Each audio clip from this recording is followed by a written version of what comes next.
दोस्तों, क्या आपने कभी सोचा है कि जिस गैस से आपके घर का चूल्हा जलता है वो कहां से आता है? आज मैं आपको एक ऐसे सफर के बारे में बताऊंगा जो समुद्र के बीच से शुरू होता है और सीधा आपके किचन तक पहुंचता है। ये है लिक्विफाइड नेचुरल गैस यानी LNG की इनक्रेडिबल जर्नी। एक छोटा सा मॉलिक्यूल जो थाउजेंड्स ऑफ किलोमीटर्स ट्रैवल करता है सिर्फ आपके घर तक पहुंचने के लिए। इमेजिन कीजिए, जो गैस आप रोज यूज करते हैं कुकिंग के लिए, वो पहले ओशन के नीचे दबा हुआ था, फिर उससे एक्सट्रैक्ट किया गया, फिर उससे लिक्विड बनाया गया और फिर स्पेशल शिप्स में भरा गया। ये प्रोसेस इतना फैसिनेटिंग है कि आपका दिमाग हिल जाएगा। तो चलिए मैं आपको स्टेप बाय स्टेप बताता हूं कि यह मैजिक कैसे होता है, क्योंकि रियलिटी कभी-कभी फिक्शन से भी ज्यादा अमेजिंग होती है। वीडियो स्टार्ट करने से पहले सब्सक्राइब कर लो ताकि अगली वीडियो सबसे पहले आप तक पहुंचे। दोस्तों, सबसे पहले बात करते हैं ओशन के नीचे छुपे हुए ट्रेजर की। जी हां, मैं बात कर रहा हूं नेचुरल गैस रिजर्व्स की, जो समुद्र की गहराई में मिलियंस ऑफ ईयर्स से दबे हुए हैं।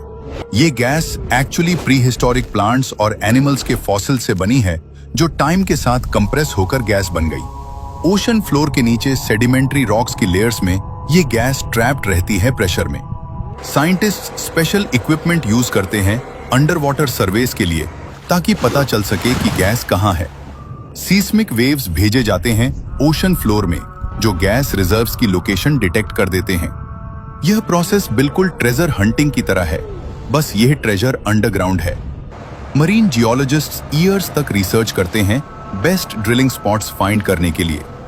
ओशन में गैस रिजर्व्स यूजुअली 1000 से 4000 मीटर्स की डेप्थ में मिलते हैं। टेक्नोलॉजी की मदद से हम एक्यूरेटली प्रिडिक्ट कर सकते हैं कि कितनी गैस है किसी पर्टिकुलर एरिया में। अब भाई, जब लोकेशन पता चल जाए कि गैस कहां है, तो असली चैलेंज है उसे निकालना, और ये काम होता है ड्रिलिंग से। समुद्र के ऊपर एक बहुत बड़ा प्लेटफॉर्म खड़ा किया जाता है। इसे ऑफशोर ड्रिलिंग प्लेटफॉर्म कहते हैं, और ये स्ट्रक्चर इतना बड़ा होता है कि उसमें हंड्रेड्स ऑफ वर्कर्स रहते हैं, खाते हैं, सोते हैं और काम करते हैं। इस प्लेटफॉर्म के नीचे एक बहुत पावरफुल ड्रिल लगाई जाती है, जो समुद्र की तह को तोड़ती है और फिर आगे जमीन के अंदर जाती है, कभी कभी 3000 से 5000 मीटर तक भी। सोचना एक सेकंड के लिए, 3 से 5 किलोमीटर नीचे। जब ड्रिल गैस रिजर्व तक पहुंचती है तो गैस प्रेशर की वजह से ऊपर की तरफ आना चाहती है, लेकिन इंजीनियर्स इस प्रेशर को कंट्रोल करते हैं ताकि कोई बड़ा एक्सीडेंट ना हो। यह काम बहुत रिस्की होता है। वर्कर्स की सेफ्टी का पूरा ध्यान रखा जाता है, क्योंकि एक छोटी सी गलती भी बहुत बड़ा हादसा बन सकती है। ड्रिलिंग के टाइम पे गैस के साथ पानी और ऑयल भी आ सकता है। इन्हें अलग किया जाता है प्लेटफॉर्म पर ही।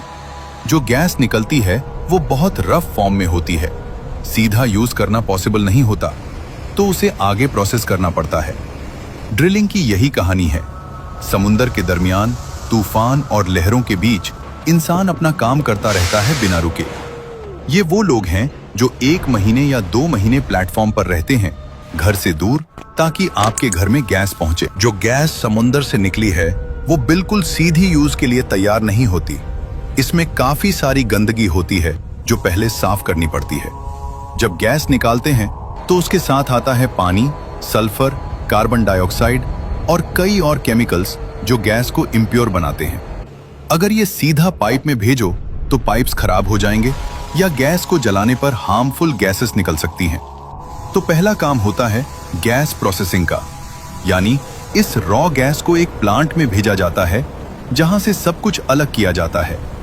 इस प्लांट में बहुत सारी मशीन्स होती हैं, सेपरेटर्स, स्क्रबर्स और फिल्टर्स, जो एक एक चीज अलग करती हैं। पानी निकलता है, CO2 निकलता है, सल्फर निकलता है, और बाद में जो बचता है वो है क्लीन मीथेन गैस। यही असली नेचुरल गैस है जो काम की है।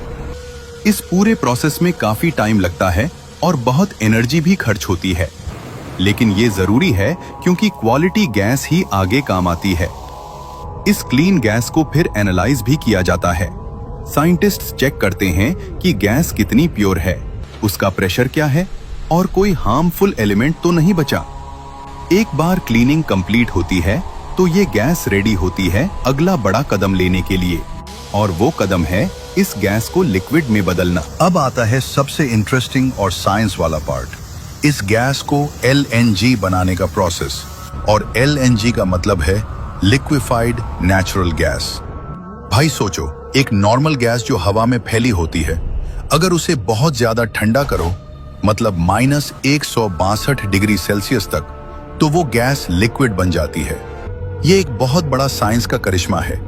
एक गैस जो बहुत जगह घेरती है, लिक्विड बनाते ही उसकी साइज 600 टाइम्स छोटी हो जाती है। मतलब जो गैस एक बड़ा फुटबॉल ग्राउंड भर सकती थी, वो अब एक छोटी सी टंकी में आ जाती है। यही रीजन है कि LNG बनाते हैं, ताकि ज्यादा क्वांटिटी को एक जगह से दूसरी जगह ले जाना आसान हो जाए। इस प्रोसेस के लिए बहुत बड़ी लिक्विफैक्शन प्लांट बनाई जाती है, जहां स्पेशल कंप्रेसर्स और कूलिंग सिस्टम्स लगाए जाते हैं जो गैस को इतना ठंडा कर देते हैं। ये पूरा प्लांट एक मिनी सिटी की तरह होता है। हजारों लोग काम करते हैं वहां। जब गैस लिक्विड बन जाती है तो उसका रंग हल्का सा ट्रांसपेरेंट होता है और ये बहुत ही ठंडा होता है। इतना ठंडा कि अगर इसे हाथ लगाओ तो हाथ जल जाएगा। एक्चुअली ये इतना एक्सट्रीम टेम्परेचर है कि मेटल भी कुछ सेकंड्स में डैमेज हो सकती है। इसलिए LNG को स्टोर करने और ट्रांसपोर्ट करने के लिए स्पेशल इंसुलेटेड कंटेनर्स यूज किए जाते हैं जो इसे ठंडा रख सकें। ये लिक्विफैक्शन प्लांट अक्सर वहां होती है जहां गैस निकाली जाती है, ताकि सीधा LNG बना के शिप करो। अब गैस लिक्विड बन गई। अब इसकी जर्नी का सबसे एडवेंचरस हिस्सा शुरू होता है। गैस लिक्विड बन चुकी है और अब इसे एक देश से दूसरे देश तक ले जाना है, और इसके लिए यूज होती हैं LNG कैरियर शिप्स। ये सिर्फ और सिर्फ LNG ढोने के लिए स्पेशली डिजाइन की गई जायंट शिप्स होती हैं। सबसे पहले होता है लोडिंग का काम।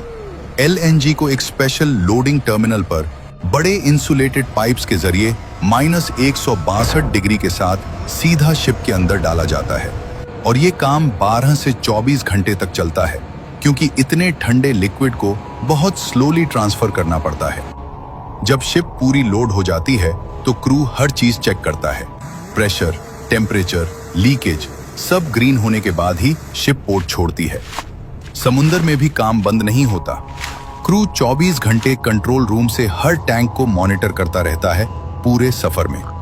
कतर से इंडिया तक का ये सफर लगभग 7 से 10 दिन का होता है, और जब शिप अपनी मंजिल के पोर्ट पर पहुंचती है, तब जाकर ये LNG का समुंदर वाला हिस्सा खत्म होता है और अगला सफर शुरू होता है। ये शिप्स इतनी महंगी होती हैं, एक शिप की कीमत $200 मिलियन से ज्यादा होती है। लेकिन यही एक रास्ता है समुंदर के उस पार से गैस को इस पार लाने का, और ये शिप्स ये काम बहुत कमाल से करती हैं। और अब शिप अपनी मंजिल पर पहुंच गई। मतलब जो भी देश गैस इंपोर्ट कर रहा है, वहां का पोर्ट आ गया, और अब शुरू होती है इस सफर की लास्ट इनिंग्स।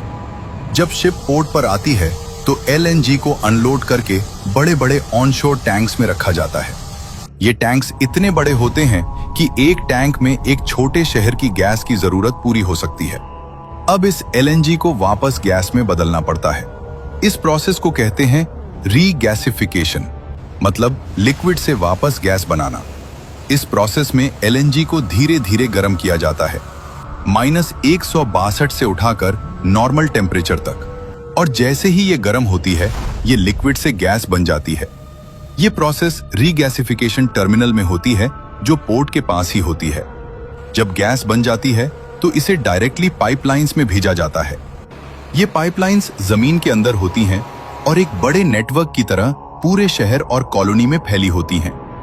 जब गैस पाइपलाइन में आती है तो पहले सिटी गेट स्टेशनों आते हैं, जहां गैस का प्रेशर चेक होता है और रिड्यूस किया जाता है, क्योंकि गैस का ओरिजिनल प्रेशर बहुत ज्यादा होता है, सीधा घर नहीं भेज सकते। फिर डिस्ट्रीब्यूशन पाइपलाइंस से गैस लोकल एरियाज में जाती है, और वहां से CNG स्टेशनों और घर और फैक्ट्रीज सब जगह पहुंचती है।